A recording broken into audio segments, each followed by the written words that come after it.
남산도서관 100주년 축하드리고 또 저를 초청해 주신 그래서 영구하게 해주신 구보학회 회장님도 계시고 임원들께 감사드립니다. 이렇게 첫 주제 발표라 좀 떨리는데요. 어떤 첫 출발의 미덕은 20분을 잘 지키는 게 아닌가 이렇게 생각하고 시작하겠습니다. 이제 근대 도서관을 언제로 할 것인가 하는 문제는 이제 그것도 숙제죠. 그거 하나만 가지고도 아마 연구 과제가 될 거라고 생각하고요. 어쨌든 저는 이제 조일 수어 조교 이후에 1910년까지를 개화기로 보고 20년 이후를 20년까지를 근대로 보는 그 일반적 기준에 따라서 그냥 학문적 기준도 아니고 거의 이제 국어 사전적 기준입니다.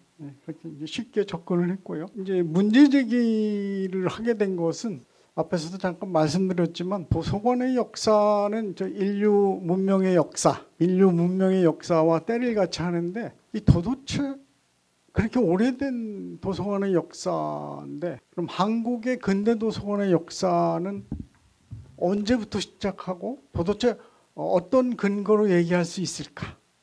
이런 고민이 좀 있었어요. 그런데 일반적으로는 우리나라 이제 서구의 최초 도서관을 소개한 육일준의 서유견문을 거의 근거 옥조로 여기더라고요.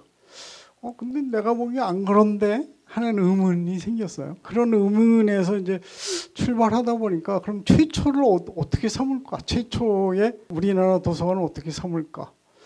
이제 그런 생각을 좀 이제 하게 됐고 그만큼 이제 유길준이라는 사람이 상징하는 대표성이 커서인가? 이런 문제. 그다음에 또 하나 생각할 수 있는 것은 유길준의 서유견문이 이제 제 논문에서 밝혔지만 최초는 아닌데 최초의 국한문 혼용체였다는 거. 이런 건 의미는 있는데 어쨌든 최초는 아닌데 또 하는 생각했고 그다음에 우리나라 최초의 근대 공공도서관은 이제 부산지회죠. 정확하게 홍도의 부산지회가 세운 부산 홍도의 도서실이다. 이게 거의 또 근거 옥조로 그렇게 했는데 또 따지고 보면 이게 우리나라 도서관이 맞나? 조일 수어 조교에 따라서 이제 부산항 조계조약에 의해서 이제 치외법권 지역에 만들어진 일본인을 위한 도서관인데 이걸 우리나라 최초의 도서관이라고 얘기할 수 있나? 물론 이제 이런 의문은 이제 다른 교수님이 선행연구에서 또 발표한 바 있습니다만은 그런 문제 의식에서 그렇다면 근대 도서관의 어떤 형성 과정을 좀 살펴볼 필요가 있겠다 이런 생각을 했어요. 그래서 이제 이 논문을 시작하게 된 거고요.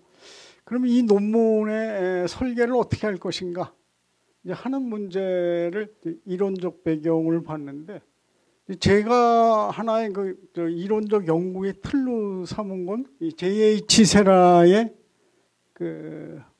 도서관학의 사회학적 기반이라는 아주 간단한 삼각형 이론이에요. 그래서 우리가 도서관 문화라는 것을 도서관을 문화적 관점에서 접근할 때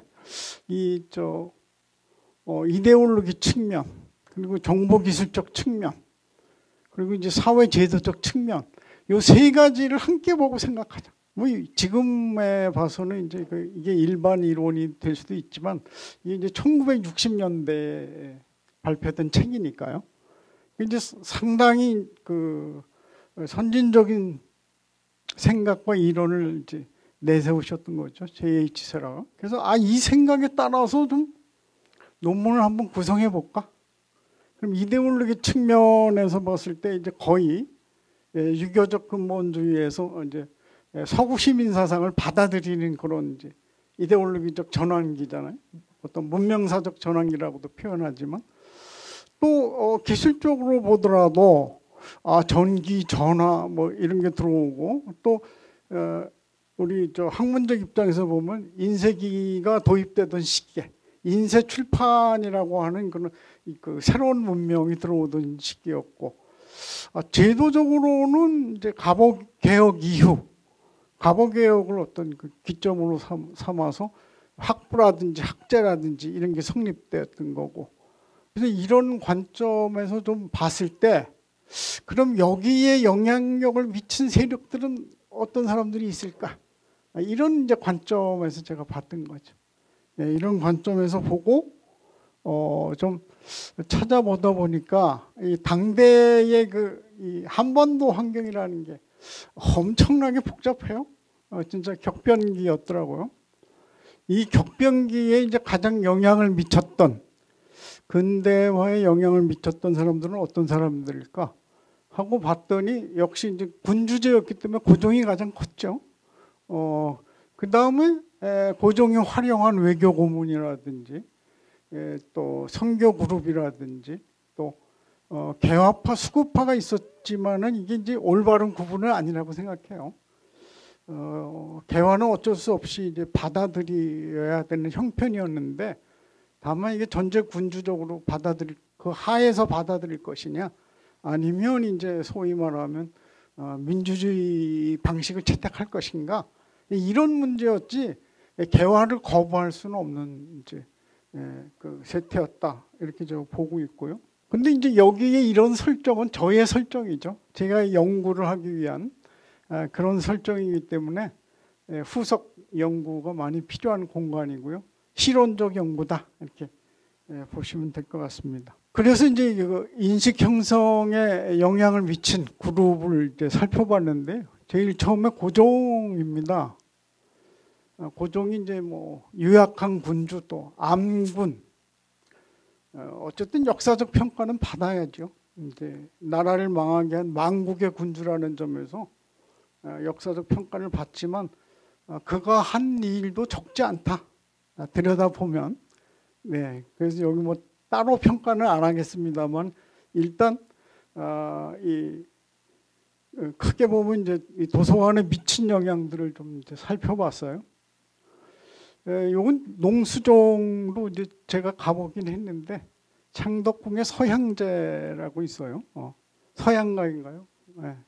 갑자기 좀 생각이 안 나는데 거기 보면 굉장히 이제 근대적 서재죠. 거기 바로 뒤편에 있는 건데 최초의 사진으로 나와 있군요. 고종대를 이제 연구하면서 제가 나눈 건데 이것도 이제 제가 그냥 분류한 겁니다.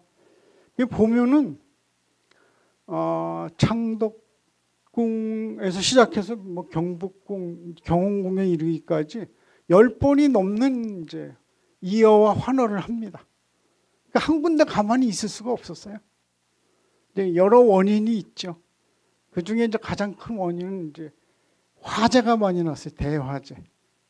대화재가 많이 났는데 그래서 고종이 생각합니다.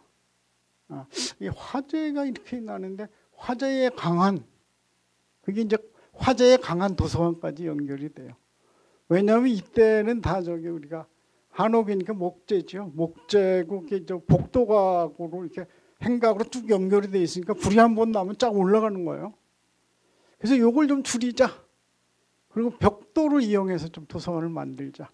이런 생각도 고종이 하게 됩니다. 그래서 이게 이제 고종이 세운 지금 있죠. 지복재. 지금 이제 경복궁에 가면 있습니다. 이게 가장 청대에 유행했던 최첨단 양식이에요. 당시로서는. 그리고 이 뭐 83년, 84년 중심이지만 이제 그 내화책자 목록이라는 데에 보면 상당히 많은 개화서적들 뭐 이런 종류의 이제 그 부국 강병 그리고 이제 문명 발전을 위한 이런 개화서적들이 이 당시에 가장 많이 들어왔다. 그래서 이제 개화서적의 수집은 물론 영선사라든지 뭐 수신사를 통해서 들여왔고 방문국의 설치를 통해서도 들여왔습니다. 그리고 서양 경복궁 안에 이제 서양식 최초의 건물을 관문각을 졌어요. 이 관문각이 고종의 서재이자 그다음에 어진 봉안처였죠. 그다음에 이제 마지막 대한제국을 선포하고 나서는 중명전을 지었어요. 이 중명전을 지었을 때 이거 다 외국인들이 지은 거죠. 그래서 뭐 이제 르네상스식 또 석조정 같은 건 신고전주의 양식 이런 것들이 이제 고종 때 다 들어온 겁니다. 그래서 이 1899년에 거쳐서 이제 몇 번 바뀌었고 현재 모습입니다, 이게. 예, 현재의 이렇게 좀 아름다운 모습인데, 예, 예, 이게 이제 그 말하자면 존 다이라는 사람하고 사바틴이라고 하는 사람이 지은 건데, 이게 다 고종이 이제 외교 고문을 통해서 들어온 고빙인들이죠. 그래서 그런 역할이 컸다. 이게 이제 속조존에 있는 그 황제의 서재입니다. 이건 지금 다 볼 수 있어요. 앞에 것도 볼 수 있고 이것도 볼 수 있고. 그래서 고종이 남긴 유산이 많다. 물론 이제 마지막 왕이기 때문에 그렇지만 우리가 찾아보면 이 도서관에 관한 흔적이 굉장히 많다는 거죠. 이 제가 이제 최근에 연구한 건데 세계의 궁궐의 도서 수장처로 확인된 게 한 34개처가 있어요. 그래서 이제 이런 것들을 약간 이제 도형화해서 이제 그린 거고요. 네, 고종이 이제 남산 도서관의 전신이죠. 대관정에 들렸던 기록이 있어서 하나 이제 뽑아봤습니다. 이게 이제 남산 도서관의 전신이죠. 물론 이전에 여기 있었어요. 요거는 이제 명동성당 이제 서편에 있던 한성병원에 있었는데 이걸 제일 먼저 경성구립도서관으로 썼죠. 조금 올라오다가 사진을 봤는데 이 사진은 없더라고요. 이 사진이 이제 최초의 사진인데. 고종이 이제 영향을 미친 반면에 아까 말씀드린 것처럼 외교 고문들이 굉장히 영향을 많이 미쳤죠. 이 외교 고문들 가운데서 이 중요한 사람이 이제 왼쪽에 멜랜더 프로, 그 다음에 이제 윌리엄 다이, 그 다음에 이제 세레딘 사바틴, 맨 오른쪽에 알렌인데요. 이 사람들이 이제 각자 역할을 해요. 멜랜도르프는 이제 동문학을 설치해가지고 우리나라 최초의 그 일종의 어학학교죠. 어학학교를 만들고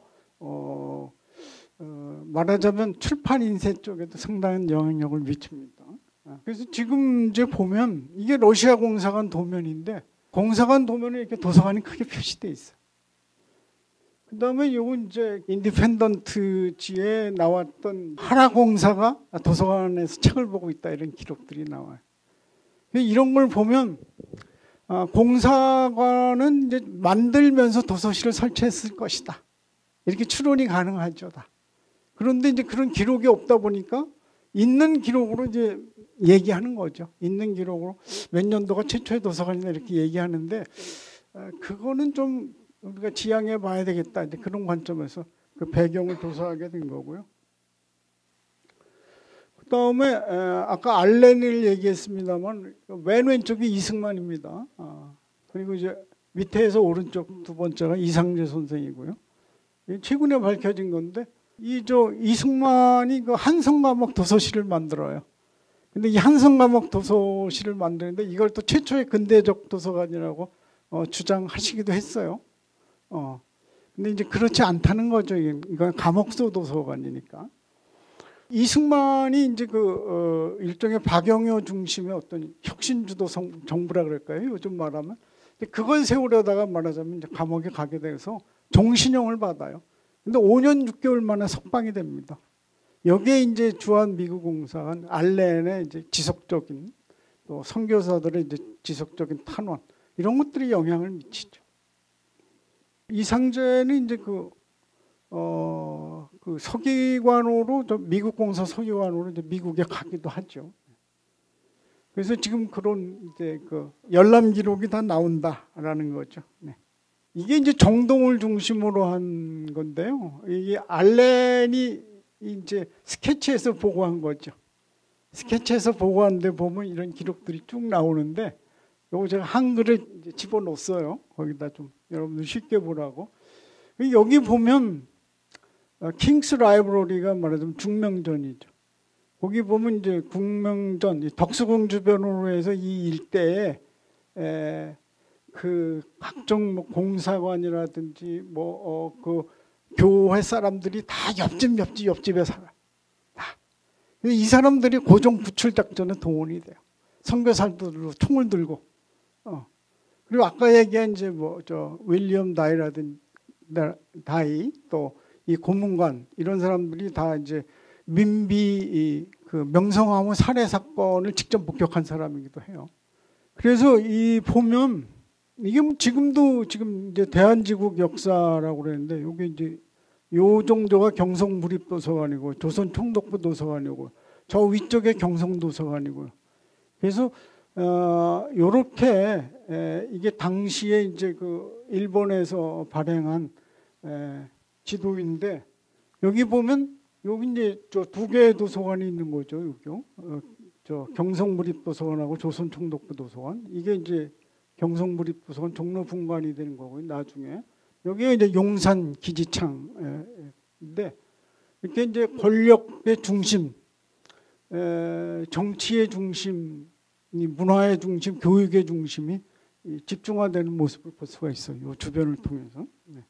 이 사람들이 이제 영향을 받은 사람들은 이제 기본적으로 박규수다. 박규수와 후쿠자와 유기치다라는 건 이제 개화문명론이나 이제 조선개조론 뭐 이런 것들이 이제 영향을 받았다는 거고요.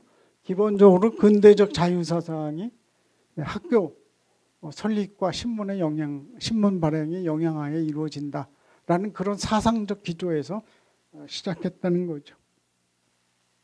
그래서 이 가장 유명한 이제 네 사람인데 이 서재필 서광범은 미국에서 직접 이 사서 생활을 했어요. 공식적으로.